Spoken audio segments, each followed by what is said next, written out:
Bonsoir à tous. À la une de ce journal, révélation troublante sur un tissu de mensonges cousu de fil blanc sur une radio et télévision publique basée à Yaoundé. Après la libération de Stéphanie Ndiomo, elle n'a jamais accusé Equinox Télévision de l'avoir instrumentalisée ou encore moins manipulée. Libérée il y a à peine 48 heures et face aux affabulations d'un média de service public, une série de témoignages controversés de Stéphanie Ndiomo et sa famille suscite des interrogations. Que s'est-il réellement passé entre le dimanche 8 novembre, jour de son arrestation, et le 18 novembre, jour de sa libération? La démarche professionnelle d'Equinox Télévision cadre-t-elle avec les principes éthiques et déontologiques du journalisme? Élément de réponse en ouverture de ce journal.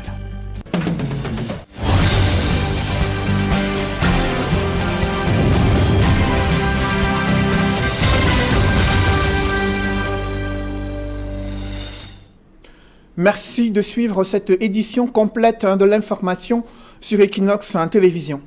C'est un coup de théâtre dans le paysage médiatique. Une télévision et radio publique accusent sans aucune preuve et sans aucune investigation digne de ce nom Equinox d'avoir instrumentalisé Stéphanie Ndiomo, invitée de l'émission Parole de Femmes, afin qu'elle fasse un prétendu faux témoignage sur son vécu dans la ville de Kumba, en plein cœur de la crise anglophone. Arrêtée le dimanche 8 novembre 2020, traduite devant le tribunal militaire, accusée de propagation de fausses nouvelles, placée en détention provisoire, elle a été libérée au bout d'une dizaine de jours. Ensuite, Stéphanie Ndiomo tient des propos contradictoires, mais n'a jamais accusé Equinox. Dans une interview accordée à la CRTV, elle n'a jamais accusé Equinox de l'avoir manipulée ou encore instrumentalisée. Pendant sa détention, cette dame confesse à ses proches qu'elle a été contrainte de signer des documents et des déclarations controversées en l'absence de ses avocats. Dès lors, des interrogations fusent. Quelles sont les réelles intentions de ce média de service public à l'encontre d'Equinox Télévision? Suivez d'abord ce premier éclairage de Jean-Paul Chouniat. J'ose parler, c'est parce que je me mets dans la peau de celles qui vivent. De l'interpellation de Stéphanie Ndiomo à son audition au tribunal militaire et sa mise sous mandat de dépôt à la prison centrale de Douala le 11 novembre dernier, les auditeurs et téléspectateurs se rappelleraient difficilement avoir entendu la radio-télévision du centre Jamou de Yaoundé évoquer cette affaire sur ses antennes. Mais curieusement, à la libération de Stéphanie Ndiomo, le média de Yaoundé en a fait sa propriété personnelle exclusive en interviewant la mise en cause dans des conditions questionnables, à la seule finalité inavouée de discréditer le professionnalisme avéré d'Equinox Télévision et son leadership incontesté et envié de la chaîne la plus en vue au Cameroun. Ouvrons donc avec le dossier du journal pour comprendre ce qu'on appelle désormais l'affaire du vrai faux témoignage de Equinox TV ou encore l'affaire Stéphanie Ndiomo, du nom de cette dame reçue par la chaîne 8 jours après le massacre de Kumba. Dans un récit des plus poignants, elle va partager la prétendue douleur de la perte de ses jumelles, près de 10 minutes d'un mélodrame fictif ponctué par des sanglots dignes des pleureuses professionnelle. Mais voici la vérité à rattraper, la fiction. Lucrèce Mbenga. Dites-nous comment on intègre. Stéphanie Ndiomo, le massacre de Kumba, 8 jours plus tôt, ravive sa douleur. Il y a 4 ans, fuyant les exactions dans la même ville. Dans sa couverture subite de cette affaire, pourtant en cours depuis des jours, cette chaîne de télévision publique, classée 4e dans le paysage audiovisuel camerounais, a dans ses différentes éditions de journaux parlés et télévisés accusé Equinox Télévision d'avoir monté un tissu de mensonges pour incriminer nos vaillantes forces de défense et de sécurité, diaboliser le gouvernement de Paul Biya et ternir l'image du Cameroun. Ceci en faisant avouer à Dame Stéphanie Ndiomo qu'elle a été instrumentalisée et payée par Equinox Télévision et le MRC pour accomplir le sale boulot. Face à la confrontation des faits, donc, ce témoignage poignant sur la mort de ses jumelles s'avère être simplement de la manipulation, un faux, un cas de flagrant délit de propagation de fausses nouvelles. Le plus effroyable, c'est qu'elle avoue, la super chérie, Séverin Alégambélé. Dans l'un des supposés reportages du prétendu dossier consacré à cette affaire, Voici ce que la mise en cause déclare sur les antennes de cette chaîne basée au quartier Mbalade à Yaoundé le 19 novembre 2020. Nous avons fait des sorties où on a pleuré dans plusieurs carrefours jusqu'au jour où on nous annonce toujours dans le groupe qu'on devait se retrouver à Equinox. Donc c'est comme ça que je me retrouve à Equinox, sur le plateau d'Equinox, et je partage cette histoire qui n'est pas vraie. Selon la chaîne publique, Stéphanie Ndjomo a dit une vérité éternelle, utile à ses journalistes et autres détracteurs pour démontrer à Mondovision l'amateurisme d'Equinox Télévision. Seulement, ce mensonge à très courtes jambes est vite rattrapé par des déclarations de la même Stéphanie Ndjomo, puisées dans un échange avec un de ses proches au moment de sa détention. Des aveux contradictoires, en détention et en liberté, auxquels le peuple doit-il se fier désormais? Tantôt je suis un sympathisant de Campo, tantôt c'est Equinox qui m'a payé. De tous les trois accusations-là, quel est ce que j'avais? J'ai dit aucun, mais c'est tout ce que j'avais voulu. Je ne me connais pas, personne ne m'a monté. Personne ne m'a monté, ni Equinox, ni MRC, personne ne m'a monté, personne ne m'a payé. C'est tout ce que j'avoue dit là-bas. Si mon histoire a attrité le Cameroun ou bien les a portés atteinte, donc oui, qu'ils me pardonnent parce que j'ai dit que tout le monde, j'avais pas en disant ça, ça devait les déranger. Insultant les journalistes de la chaîne du peuple, de faux dieux de l'information, les vrais dieux du mensonge, dans tout leur professionnalisme autoproclamé, n'ont pu démontrer nulle part, dans leurs éditoriaux, chroniques et grands reportages, un seul élément matériel montrant comment Equinox Télévision a manipulé, instrumentalisé et payé Stéphanie Ndjomo de mentir sur la crise anglophone pour mettre en difficulté le régime de Yaoundé. Aucun travail d'investigation n'a été fait par cette chaîne publique. Ces journalistes, ayant piétiné le minimum d'équité et d'impartialité dans toute enquête journalistique, dont le respect du principe d'équilibre en est la pierre angulaire dans tout sujet portant accusation d'un tiers dans une affaire. Cette mise en scène ubuesque a été volontairement orchestrée par cette chaîne de télévision qui de plus en plus outrepasse les limites du champ des libertés publiques par une inobservation criarde des prolégomènes du métier de journaliste, de l'éthique et de la déontologie professionnelle. Plus grave, dans une arrogance et un mépris déconcertant envers la chaîne du peuple, personne de toute la substance grise dans la tour d'aluminium du centre Jamo de Yaoundé n'a cru utile, équitable et professionnel d'approcher les responsables d'Equinox Télévision, encore moins l'entourage de Stéphanie Ndjomo, pour espérer entendre un autre son de cloche. La rédaction machinale et même la lecture mécanique de tous ces reportages et chroniques, montés de toutes pièces, montrent bien que le dossier était commandé pour justifier la mise en demeure, servie à la va-vite, à Equinox Télévision, par le ministre de la Communication René Emmanuel Sadi et par ailleurs, président du conseil d'administration de l'Office de radio-télévision publique.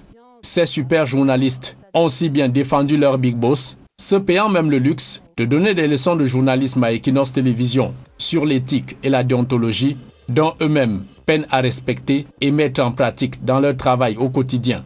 D'autre part, cette télévision de Yaoundé toute honte but accuse la chaîne du peuple de manipuler à coups de mensonges l'opinion nationale et internationale. Pourtant, la télévision de l'hôpital Jamo est déjà certifiée ISO 2009 dans le mensonge, la manipulation et la désinformation au cœur de la nation. Au rang de nombreuses missions d'observateurs accréditées dans notre pays, figurait celle dépêchée par la très célèbre organisation non gouvernementale Transparency International. Je trouvais que c'était d'une grande sérénité et en même temps d'une grande émancipation démocratique. Acteur donc de premier plan dans la manipulation et la désinformation, le relais de la présentation de faux observateurs de Transparency International, la déformation grossière des propos de l'archevêque de Douala, Monseigneur Samuel Cléda, sur le déroulement de l'élection présidentielle du 7 octobre 2018. La propagation précipitée des mensonges sur les tueries de Ngarbo en février dernier, l'exécution de 2 femmes et leurs enfants par des militaires à l'extrême nord, mais relayée par la CRTV comme une scène se déroulant au Mali, disait alors Issa Chiroma Bakari, porte-parole du gouvernement au moment des faits. Voilà autant de faits de flagrants délits de mensonge et de manipulation, dont la télévision à 4 lettres n'a jamais démontré le contraire, encore moins présenté ses excuses aux téléspectateurs camerounais. Une fois encore, l'affaire Stéphanie Ndjomo qui suscite plus d'une tonne de questions, notamment pourquoi Stéphanie Ndjomo s'est contredit dans ses déclarations. Pourquoi, une fois libérée, la CRTV est le seul média à l'avoir interviewée en l'absence des autres organes de presse. La mise en cause a-t-elle choisi spontanément et délibérément de se diriger dans les studios de la CRTV pour ses aveux, s'en tenant au chef d'accusation de propagation de fausses nouvelles, des crimes et délits, et n'ayant aucune garantie légale devant le juge militaire, Stéphanie Ndjomo, par extraordinaire, a eu les mêmes grâces de ce tribunal d'être libérée une semaine après sa mise sous mandat de dépôt. Pourtant, elle ne présentait aucune garantie légale. Affaire à suivre. Comment en est-on arrivé à cette situation? Après la première controverse autour du témoignage de Stéphanie Ndjomo qui s'est présentée, qui a partagé son expérience en tant qu'une femme ayant perdu ses enfants durant son départ du théâtre de la crise anglophone, le rédacteur en chef d'Equinox, sous la supervision du comité éditorial, a instruit une investigation auprès de la famille de la concernée afin de connaître son identité réelle, son profil psychologique et vérifier l'exactitude de son histoire. L'enquête a été menée au lendemain de l'arrestation de Stéphanie Ndjomo, à savoir le 9 novembre 2020, et diffusée le 10 novembre, dont le journal d'Equinox Télévision suivait à nouveau l'enquête menée par Warren Zede et Kediara. C'est dans ces conditions de promiscuité extrême que Victoire Stéphanie Ndjomo vit depuis bientôt 3 ans avec ses enfants. Dans un coin de la véranda, les affaires empilées pêle-mêle, dans ce qui sert à la fois de débarras, de chambre et de dressing. Alors qu'une vendetta s'est levée sur la toile pour qualifier ses déclarations sur le plateau de l'émission Parole de Femmes de mensongères, les enfants de Stéphanie témoignent. Maman a vécu en zone anglophone au quartier Fiango, elle avec des jumelles et elle a perdu ses jumelles dans la crise anglophone. Elle est revenue ici là chez le papa de ses enfants et puis maintenant on n'a même fait plus de 3 mois sans se voir, on ne savait même pas qu'elle était déjà rentrée ici là. C'est un jour maintenant, parce que j'avais toujours le même numéro que ma maman a eu à nous contacter pour nous dire qu'elle est là. On est venu ici là, dans sa belle famille, rester avec elle jusqu'à aujourd'hui. L'histoire, telle que racontée sur le plateau de Parole de Femmes, date de 4 ans, en plein début de la crise anglophone. Si Victoire Stéphanie Ndjomo a pu sortir de la vivante, il faut dire qu'elle n'a pas pu emporter grand-chose avec elle, d'où la difficulté à retrouver des photos de ses enfants décédés et même des documents officiels. Parce que tout a été brûlé, perdu dans la crise, y compris même ma mère qui a eu son acte maintenant. Si on veut bien constater, son acte n'a plus d'écriture, ni de signature du maire et tout. C'est juste son nom qui est en haut et quelques images, quelques écrits qu'on voit. Le reste, on ne voit plus parce qu'il n'y a pas de signature, il n'y a pas de signatures. Et c'est à cause de ça qu'elle n'a pas pu faire la carte d'identité depuis. À cette époque-là, après avoir parcouru de nombreux kilomètres dans la forêt, elle se retrouve finalement dans le Mungo avec ses compagnons d'infortune. De là, elle prend la direction de Bonasama, au quartier Bonaberi, où réside le père de ses jumeaux décédés, dont la forêt. Ce dernier vit chez son père à lui, et c'est lui qui accueille Stéphanie dans sa maison. Je sais qu'elle a fait la zone, puisque d'ailleurs elle est parfaitement bilingue. Il y a environ 3 ans, 3 à 4 ans même, que je l'ai adoptée, elle est là, elle vient maintenant, elle est là. Je sais que Victoire défend toujours la bonne cause. Vous comprenez, quel que soit ce qu'elle peut même dire, s'il faut seulement considérer ce qu'elle a dit.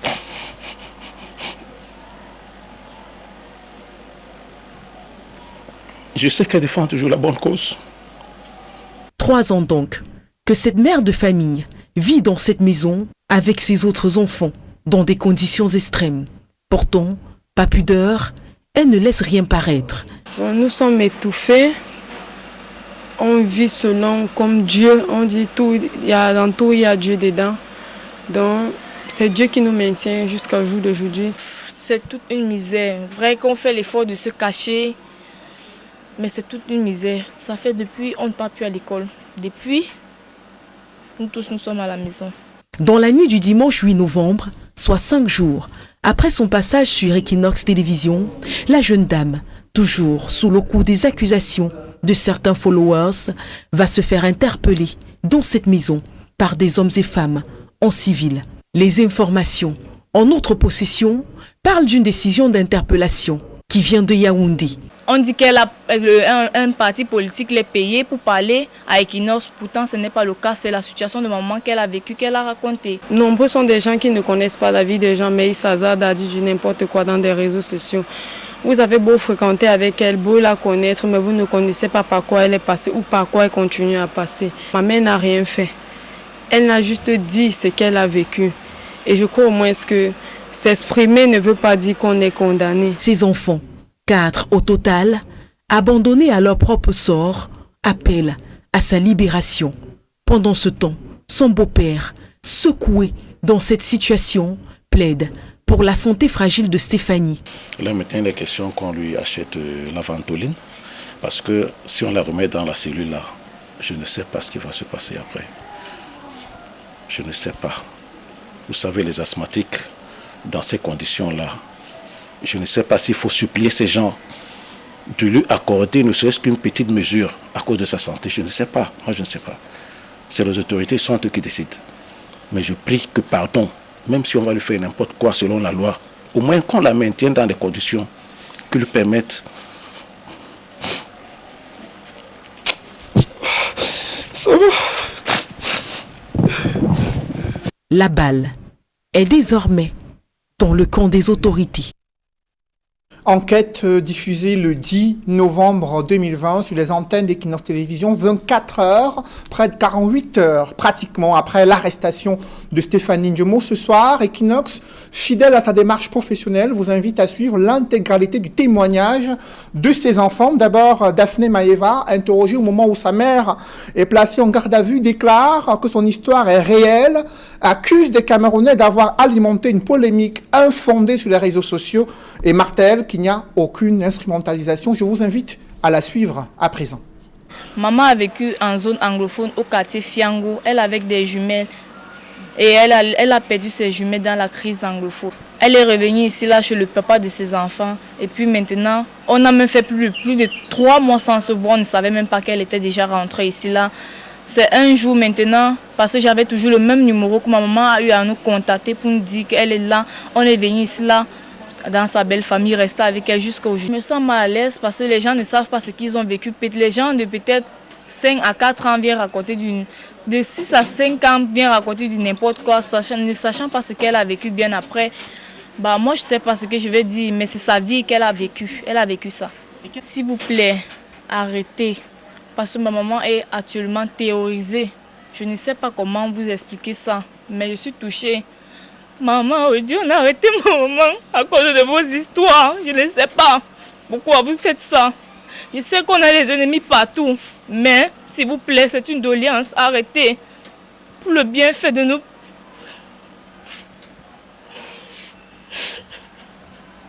S'il vous plaît, de grâce, arrêtez.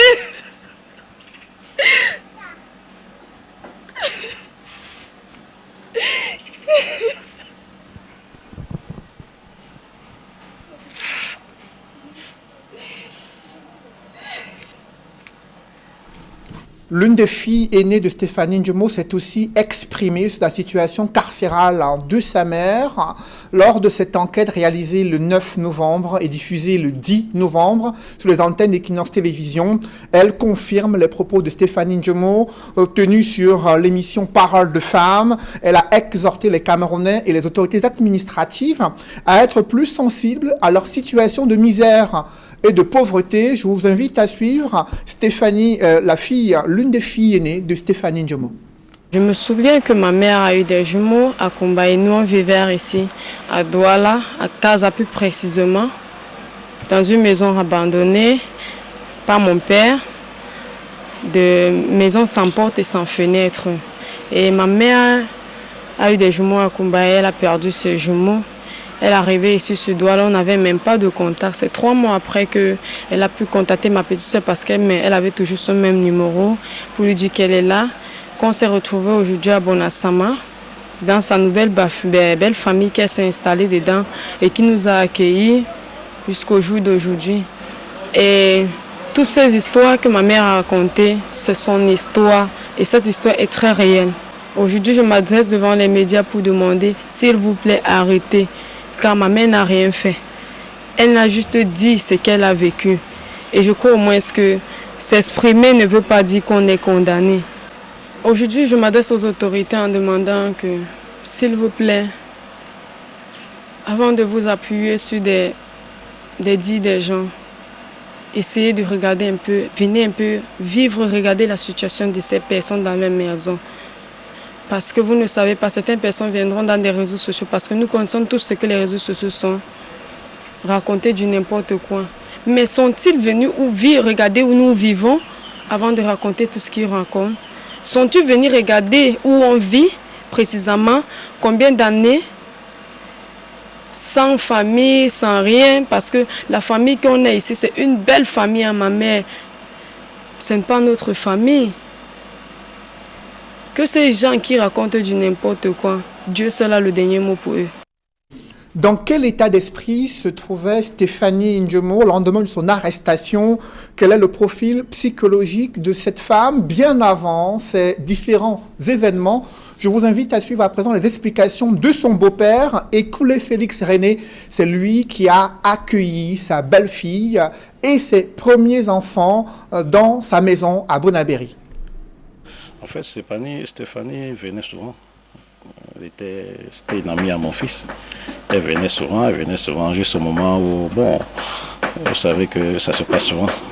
Elle est restée. Et bon, au vu de son caractère et tout, bon, j'ai fait d'elle ma fille. Vous voyez, ça me fait trop de douleur. Parce que je sais que Victoire est très véridique. Ça, je le sais. Ça fait donc que j'ai été surpris. C'est ce matin même que j'ai été surpris. Parce que quand je dors, je sais que bon, ils sont là.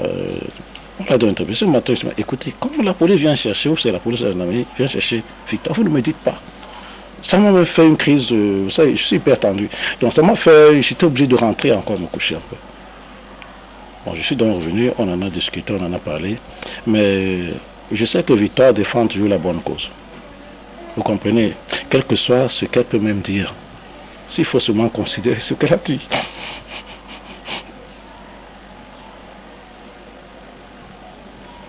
Je sais qu'elle défend toujours la bonne cause.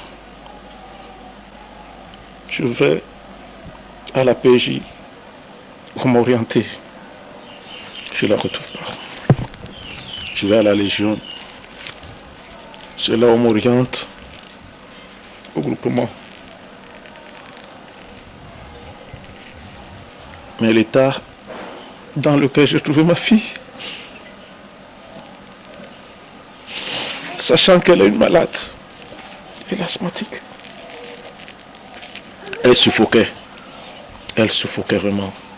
Je ne me suis même pas approché d'elle parce que je me connais aussi. Je pouvais éclater là-bas en sanglots. Je ne sais pas. Vous savez, les asthmatiques, dans ces conditions-là, je ne sais pas s'il faut supplier ces gens de lui accorder ne serait-ce qu'une petite mesure à cause de sa santé. Je ne sais pas. Moi, je ne sais pas. C'est les autorités, sont eux qui décident. Mais je prie que pardon, même si on va lui faire n'importe quoi selon la loi, au moins qu'on la maintienne dans des conditions qui lui permettent. Ça va.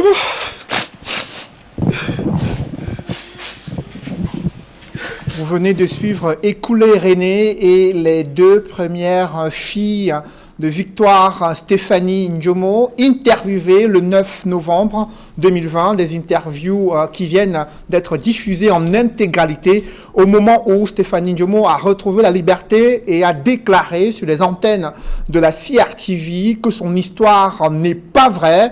Cependant, une organisation non gouvernementale de renommée internationale a suivi de près les conditions d'arrestation et de détention de Stéphanie Ndjomo. Et au terme de ces enquêtes, cette ONG dénonce de nombreuses entraves à la justice dans l'affaire Stéphanie Ndjomo. Mandela Center International révèle que dans un complot savamment ourdi, un média a été mis à contribution pour ternir l'image d'Equinox en télévision. Explication avec Aïk Cyril. Au terme de ces investigations sur ce qui est désormais affaire Stéphanie Ndjomo, Mandela Center International, organisation indépendante chargée des droits de l'homme, relève qu'il y a eu de nombreuses entraves à la justice à commencer par l'interpellation de Stéphanie Ndjomo sans aucun mandat. On l'interpelle sans mandat, sans aucun tir de justice. Elle est traînée d'abord à la brigade de gendarmerie de Bonassama, ensuite au groupement territorial de la gendarmerie à Bonanjo, et sans qu'on ne lui dise concrètement ce qu'on lui reproche. Il y a ensuite la détention provisoire décidée par un tribunal militaire. Nous apprenons qu'elle a été placée sous mandat de détention provisoire par un juge d'instruction militaire. C'est une affaire de droit commun. Or, le tribunal militaire ne saurait en aucun cas entrer en jeu. Or, ceci vient en flagrant, en violation des principes et directives du droit à un procès équitable qui ont été adoptés en mars de 2007 à Niamey au Niger lors de la 33e section de la Commission africaine des droits et des peuples, dont le Cameroun a ratifié la charte. Mandela Center International, qui a travaillé sur le dossier, dénonce également l'intervention du commissaire du gouvernement. Ce dernier a ordonné l'extraction de la prévenue de la prison de New Bel à Douala en lieu et place du juge d'instruction. Le commissaire du gouvernement, auprès du tribunal militaire de Douala, entre en jeu. Alors que l'information, le dossier en information judiciaire, le juge d'instruction, selon l'article 150 du Code de procédure pénale, est souverain dans ses actes et peut poser tous les actes dans le cas d'information judiciaire liés à la manifestation de la vérité. Or, et personne d'autre en dehors de lui ne peut poser des actes. Or, nous avons vu le commissaire du gouvernement émettre des mandats d'arrestation convoquant Mme Ndjomo dans son cabinet le lundi 16 novembre, disant pour une réunion. À ce niveau, Mandela Center commence à sentir quelque chose de louche. D'autant que Stéphanie Ndjomo est conviée à une concertation dans un lieu secret. Même son avocat n'y a pas accès. Il y a eu une concertation qui a regroupé, outre Mme Ndjomo, sa cousine, le juge d'instruction, le commissaire du gouvernement et au cadre du ministère de la Défense qui est venu de Yaoundé. Au cours de cette concertation, l'avocat n'a pas été autorisé à assister sa cliente. Au terme de la concertation, ce qui est encore plus dérangeant, c'est que Mme Ndjomo a été entraînée dans un lieu secret. Mandela Center soutient que selon des informations en sa possession, un deal a été noué dans ce lieu secret. Lors de leur deal, certainement, d'après les informations que nous avons obtenues, il a été dégagé 3 points consensuels. Déjà, un, qu'elle devrait se dédier. Deuxièmement, recuser son avocat. Troisièmement, qu'elle devrait faire venir ses 2 enfants qu'elles ont eu à témoigner à Equinox pour pouvoir dédier. Le média d'État, selon les enquêtes de Mandela Center, est réquisitionné pour mettre le plan à exécution. Il était question qu'elle soit gardée dans un lieu secret et qu'elle fasse les premières déclarations le lendemain à la CATV Radio et Télé pour pouvoir démentir, pour pouvoir dire qu'elle a été manipulée. À écouter Mandela Center International, Equinox TV devient la cible pendant que le média d'État est chargé de parachever la manipulation. Vous devrez comprendre, d'après les deals, si à sa libération, elle était par exemple filmée par Equinox ou par d'autres médias, ça devait faucher tout le plan. Il fallait la conserver dans un endroit tenu secret jusqu'à ce qu'elle fasse cette déclaration à la CATV. Je vous rappelle bien que même ses propres enfants, ses 4 enfants, ont tout fait dans le jour de sa libération pour savoir là où elle était, mais ne sont pas parvenus. Parce qu'il s'agissait des consignes qu'elle avait reçues dans le cadre des négociations et a abouti à sa libération. Au terme de ces investigations, l'ONG de défense des droits de l'homme conclut que le récit de Stéphanie Ndjomo sur Equinox TV est vrai. La dame est bel et bien une victime de la crise anglophone. Au lendemain de l'émission, nous avons voulu en savoir davantage pour comprendre les tenants et les aboutissants. Nous avons mis nos équipes sur le terrain pour pouvoir comprendre. Et nous sommes arrivés à la conclusion selon laquelle Stéphanie Victoire Ndjomo est une victime du conflit armé non international qui secoue les régions du nord et du sud depuis pratiquement 2016. Les conclusions de l'enquête de Mandela Center International sont contenues dans une note d'information rendue publique à Yaoundé. Dans cette affaire, Stéphanie Ndjomo, un avocat a été récusé. Maître Tchèque, avocat au barreau du Cameroun, a essayé en vain d'apporter une assistance juridique à cette dame dès son arrestation survenue le dimanche 8 novembre 2020. Je vous invite à suivre sa réaction lors de l'émission Equinox Soir, diffusée hier jeudi. Je dois aussi avouer que j'ai un goût de cendre dans la bouche.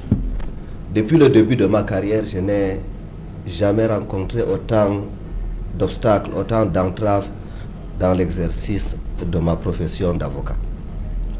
j'avais été contacté par les filles de Madame Djomo qui m'ont vu sur un de vos plateaux et lorsque leur mère a été interpellée, elles étaient désespérées, elles sont dans un milieu où on n'a même pas suffisamment de quoi manger.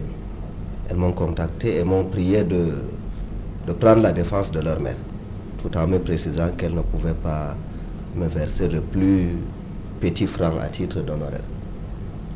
J'ai pris ce dossier pro bono, comme nous disons chez les avocats. Seulement, au risque de me répéter, je n'ai jamais rencontré dans le cadre d'un dossier autant d'incohérences. J'étais avec Madame Djomo lorsqu'elle a été inculpée, lorsqu'elle a été placée sous mandat de dépôt.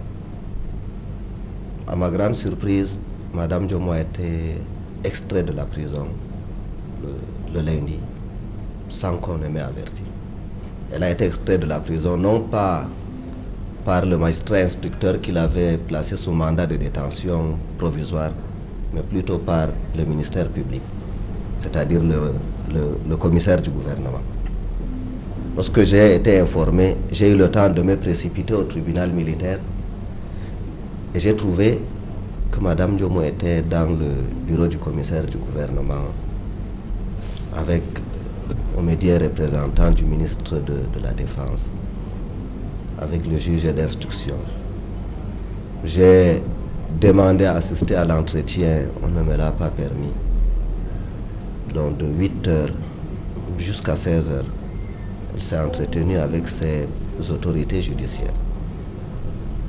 Ce n'était pas une instruction. On ne nous a pas appris cela, en tout cas dans les facultés de droit.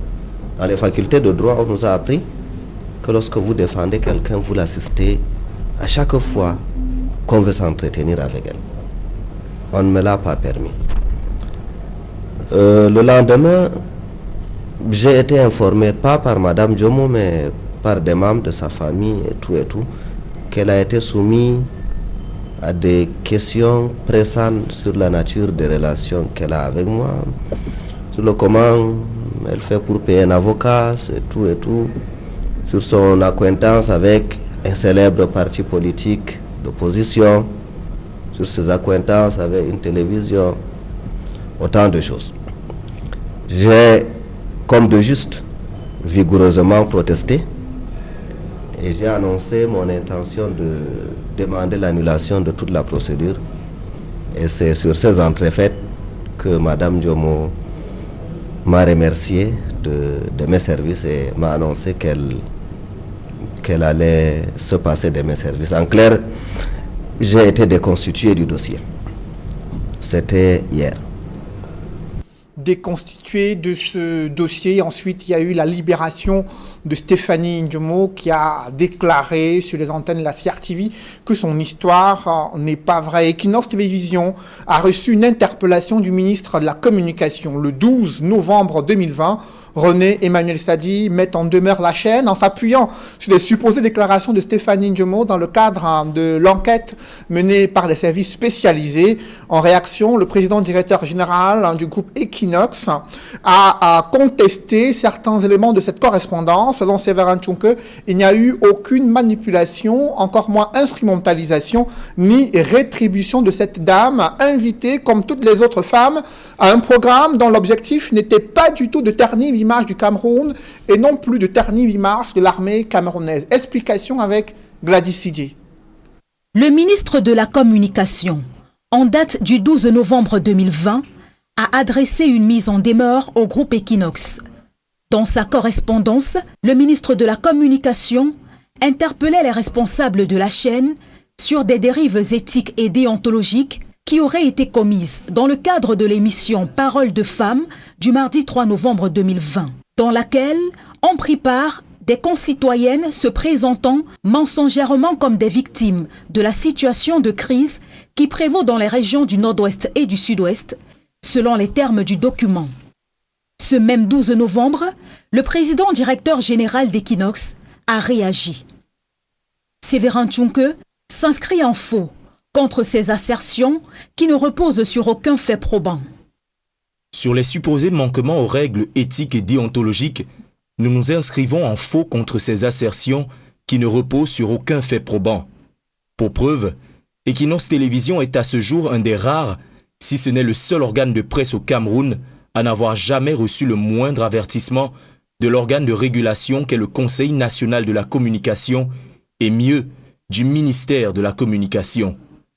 À chaque fois que notre organe de presse a été interpellé, les éléments irréfutables apportés l'ont toujours blanchi, tant devant l'organe de régulation que devant la tutelle.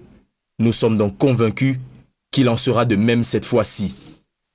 Évoquant le cas de Ndam Jomo Stéphanie Yebmo, elle aura fait montre d'imagination théâtrale en livrant un récit complètement fictif au sujet des scènes d'horreur et d'atrocité vécues dans la zone de Kumba, renseigne le document du ministre de la Communication. Ce que le ministre de la Communication qualifie de mise en scène ubuesque animée par la présentatrice Esther Maël et qui aurait été volontairement orchestrée par la chaîne Equinox Télévision, sur ce point, Equinox Télévision apporte des clarifications.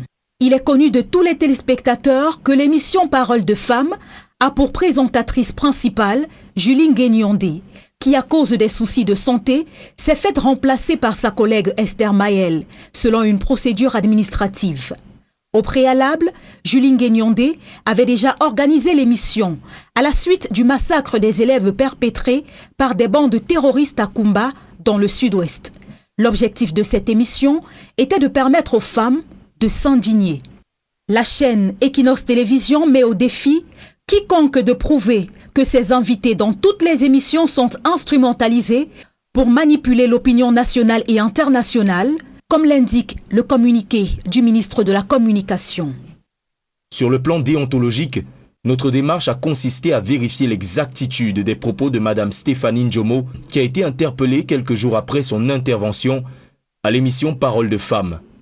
En nous rapprochant de la famille de Mme Stéphanie Njomo, qui était déjà dans les liens de la prévention, il est apparu, de la réponse des enfants et du grand-père des enfants décédés, un faisceau d'indices probants qui nous laisse croire que ces affirmations étaient avérées.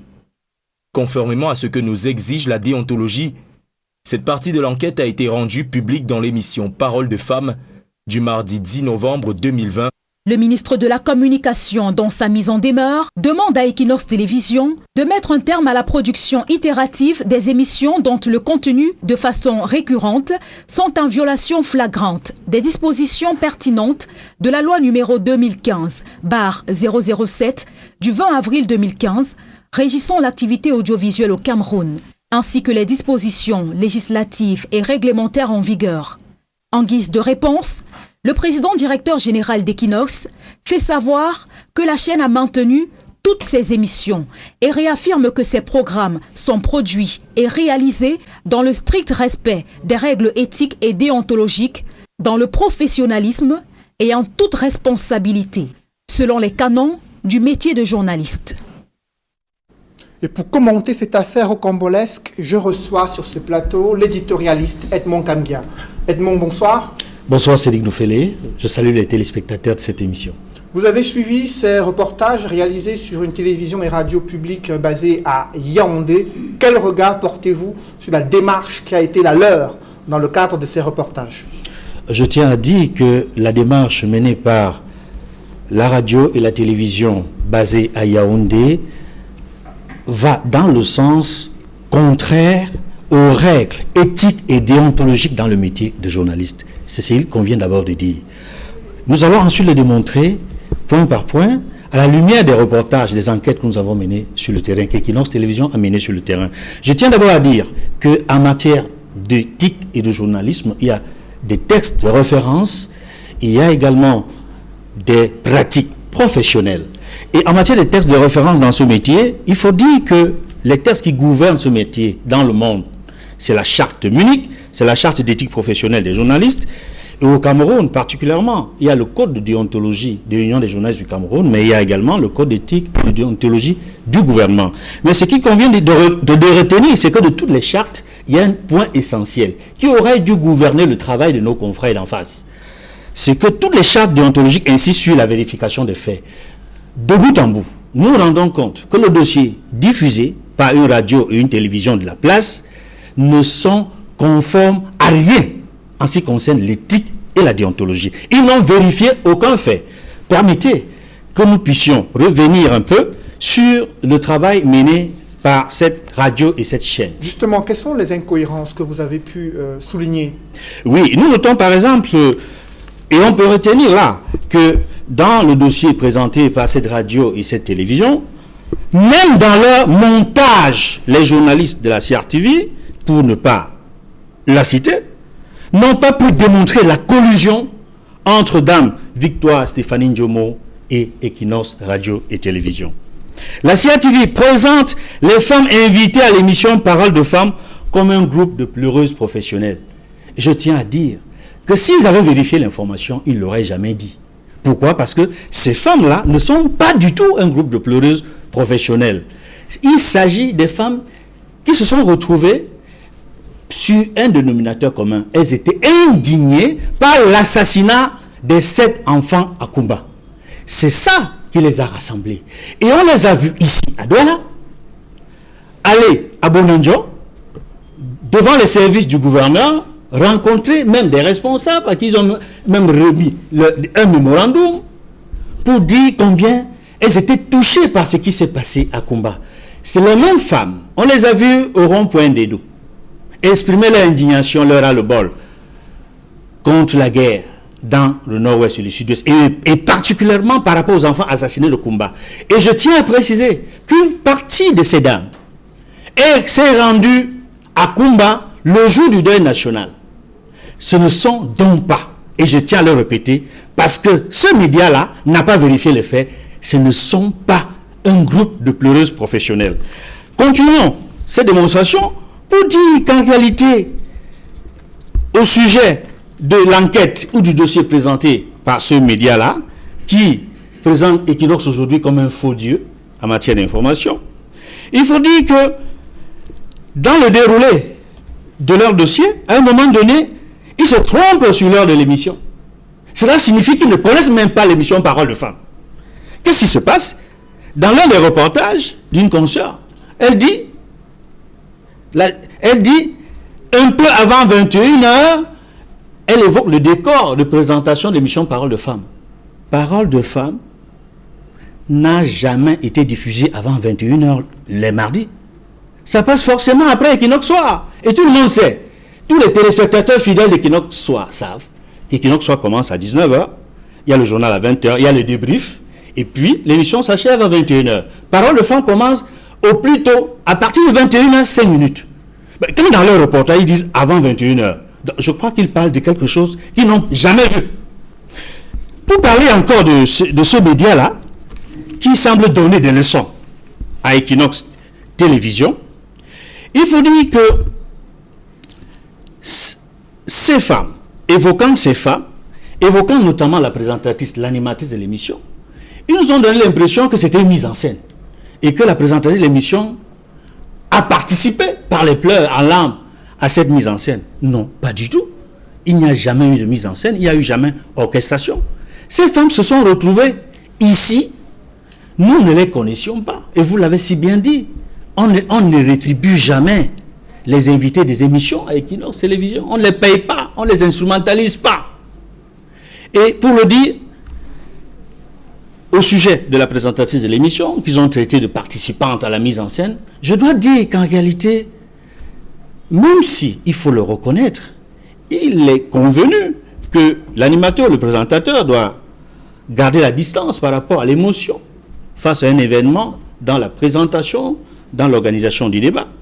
Mais il arrive toujours un moment, parce que nous sommes des êtres humains, que l'émotion puisse à un moment donné surgir. Et on l'a vu très récemment aux États-Unis avec l'élection présidentielle. Rappelez-vous, pour ceux qui suivent les débats aux États-Unis sur CNN, on a vu un consultant de l'émission. Lorsqu'il a appris que Joe Biden avait réussi à remporter au moins 5 États clés, on l'a vu en pleurs, en fait, dans l'émotion totale. Et même, on a vu également, lorsque Joe Biden, qui a gagné les élections aux États-Unis, a visité des nurses, un groupe d'infirmières qui s'occupent des malades du Covid-19. Lorsqu'elles ont présenté les difficultés dans lesquelles elles travaillent et le drame qu'elles vivent de voir partir, de voir mourir des personnes de Covid-19, on a vu Joe Biden en larmes. C'est pour vous dire qu'on n'orchestre pas, on n'organise pas la mise en scène des larmes dans une situation. Ça peut arriver parce que c'est dans l'humain que nous sommes. Il faut dire également que CIATV n'a pas respecté, je l'ai dit tantôt, l'éthique, les règles éthiques et déontologiques, parce qu'il y a dans notre métier, et notamment le premier devoir. Quel est ce premier devoir? Quels sont les manquements sur le plan éthique et déontologique concernant le fond de cette affaire, Edmond Kambia? Oui, le premier devoir que l'on peut lire parmi les devoirs, parce qu'il y a les droits et les devoirs dans la Charte de Munich qui gouvernent ce métier. Le premier devoir, c'est chaque journaliste doit respecter la vérité, quelles qu'en puissent être les conséquences pour lui-même, et ce en raison du droit que le public a de connaître la vérité. Et ajouter, et nous observons, nous constatons après la série de reportages, des enquêtes que nous avons menées, que ce média, qui jubile visiblement à travers son montage grossier et mensonger, que tout ce qui a été dit ne correspond en rien au travail professionnel de vérité mené par Equinox Télévision. Je vais rappeler tout simplement en passant comme ça les piliers normatiques du journalisme. Il y a des piliers qui gouvernent ce métier et qui font en sorte qu'on puisse exercer ce métier en respectant les règles professionnelles, en respectant les règles éthiques également. Il s'agit de quoi? L'intérêt du public. Et je le disais tantôt, la vérité. La rigueur. Ce média-là n'a pas fait preuve de rigueur dans son dossier, dans son enquête, dans sa prétendue enquête. L'exactitude. Rien n'est exact dans ce que ce média-là a déroulé. Il y a l'équité. Il y a l'impartialité. Je m'arrête sur ces deux propos pour dire notre étonnement.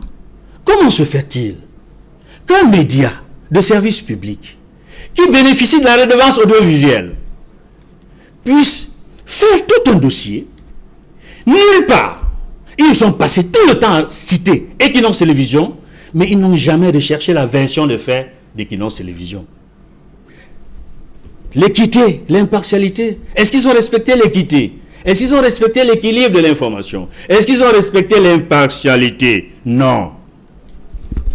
Avant de terminer sur cette question, je voudrais vous dire qu'en réalité, dans cette affaire, Equinox a été et reste toujours professionnel.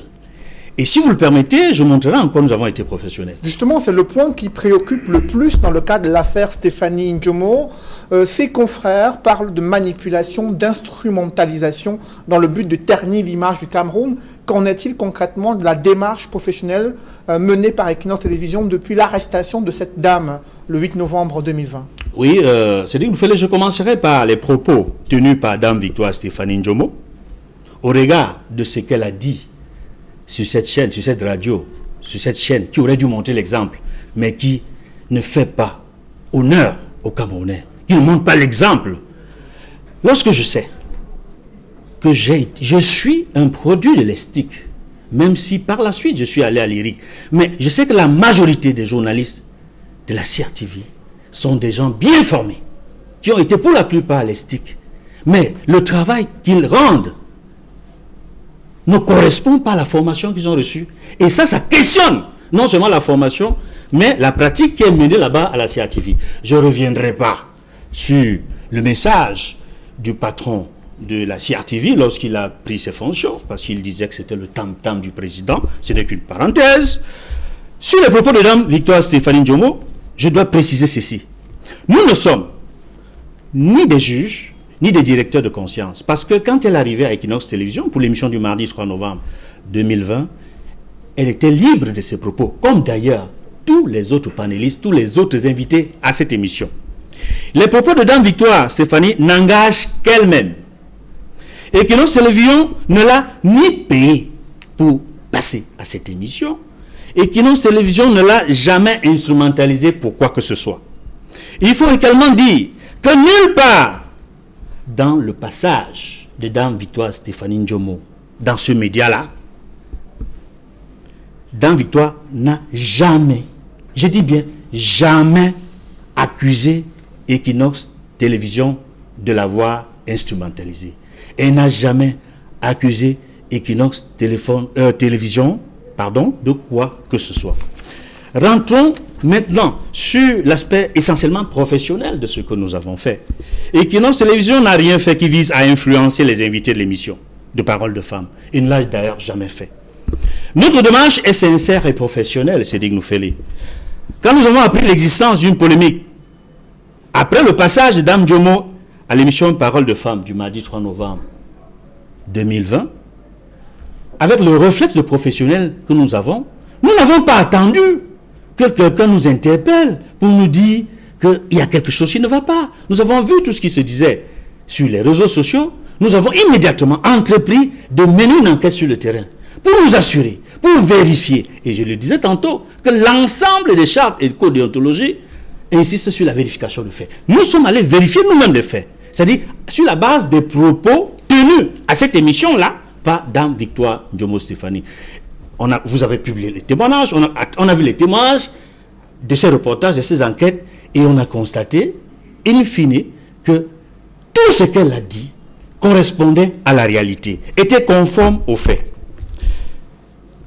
Et je dois ajouter, Sédik Noufélé, que après avoir mené cette enquête-là, nous avons rendu compte du résultat de cette enquête de terrain immédiatement dans l'émission suivante. Parce que c'est un devoir professionnel. Et toutes les chartes de journalisme, toutes les règles éthiques et professionnelles nous imposent que lorsque vous avez diffusé une information, s'il y a le moindre doute, ou s'il y a le début d'un doute, parce qu'il y a une polémique, une controverse, vous êtes tenu de vérifier l'information, ce que nous avons fait, parce que au cas où il y avait une erreur ou une faute, on aurait rendu compte et on se serait excusé parce qu'il y a une erreur ou une faute.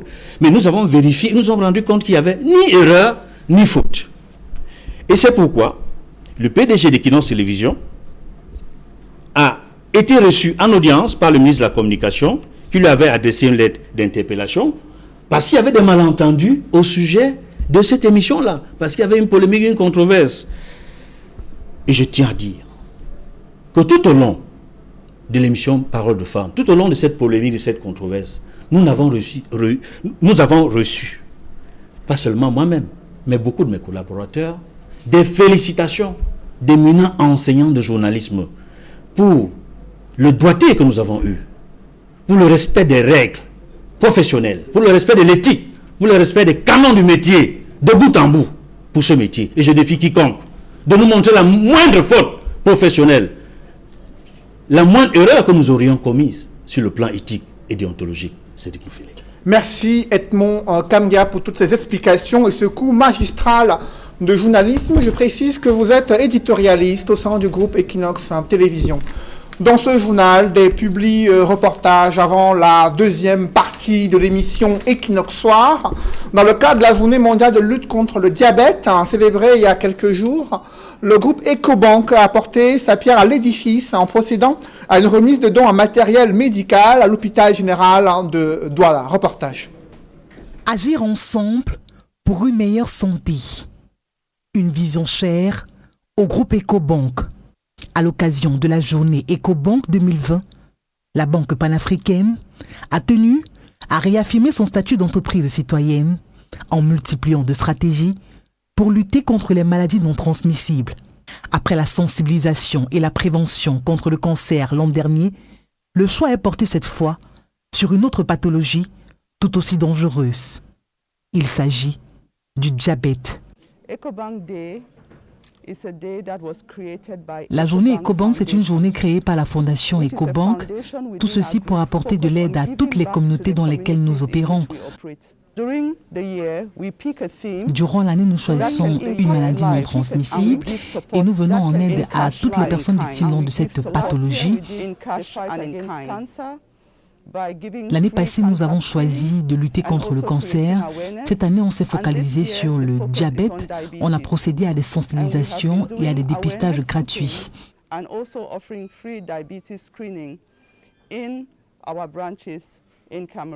Pour barrer la route à cette maladie qui fait des ravages en Afrique et partout dans le monde, Ecobank procède à une campagne de sensibilisation et le dépistage gratuit dans ces différentes agences répandues sur l'ensemble du territoire national camerounais. Tout ceci pour accompagner un plus grand nombre de personnes, surtout les couches sociales défavorisées, vers l'accomplissement d'un mode de vie sain. L'objectif, c'est de voir les gens en bonne santé. Parce que nous, en tant que banque, nous ne pouvons pas travailler dans un environnement où les gens sont malades. Nous prenons donc toutes les mesures pour participer à la préservation de la santé des populations, en venant en aide aux femmes enceintes et bien d'autres, en offrant également du matériel de santé dans différents hôpitaux. Supplying what is needed in major health centers, all of that to ensure that our communities are healthy. C'est toujours dans ce sens, au cours de cette journée EcoBank 2020, qu'un important don de matériel de santé est remis à l'hôpital général de Douala. Cette formation hospitalière de référence se réjouit de ce geste qui permettra de réduire le taux de mortalité lié aux maladies non transmissibles. Je dois d'abord remercier l'équipe d'EcoBank, Madame le directeur général et toute l'équipe pour ces dons qu'ils nous ont donnés.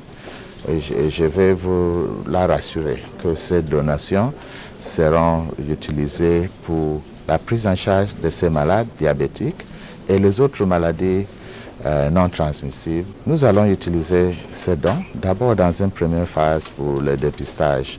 Pour le suivi de ces malades dans des cliniques journalières et aussi des malades hospitalisés, ce matériel sera très utile.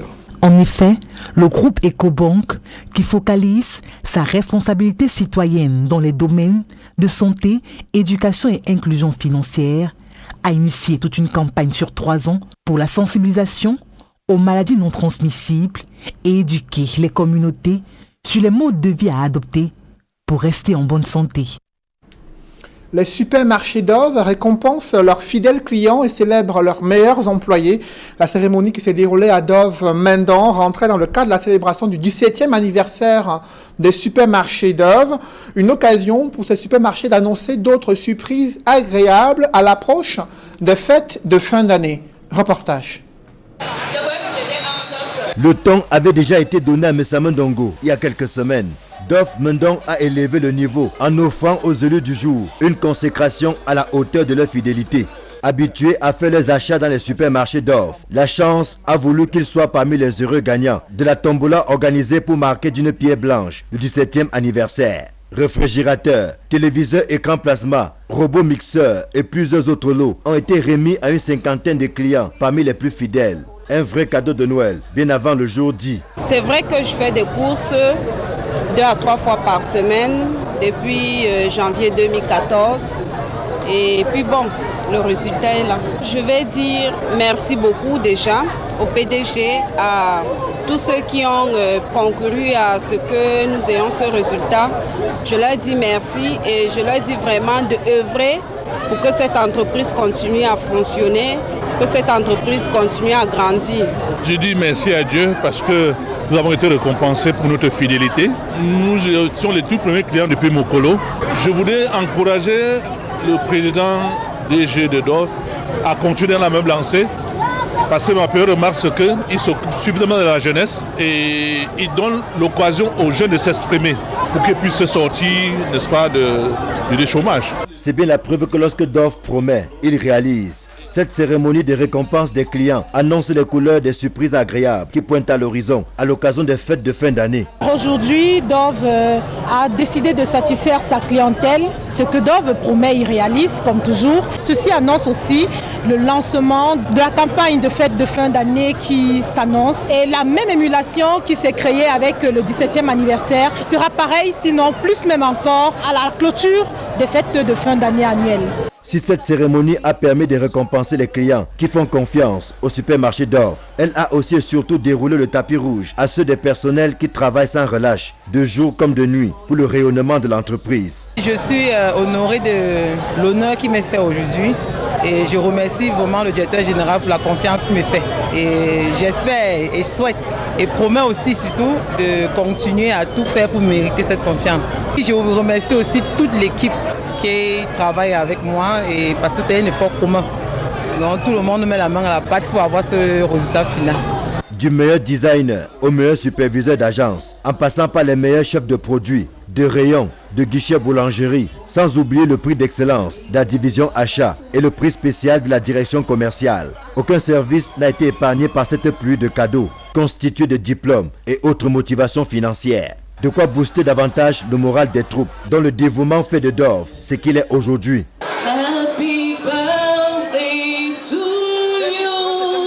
Cette cérémonie riche en sons et en couleurs s'est achevée dans l'euphorie totale, avec la coupure et le partage du gâteau du 17e anniversaire.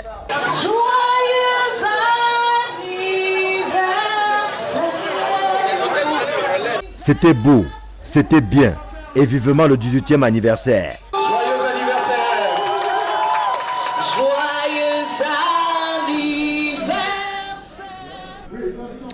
Mesdames, messieurs, c'est la fin de ce journal. Merci de l'avoir suivi.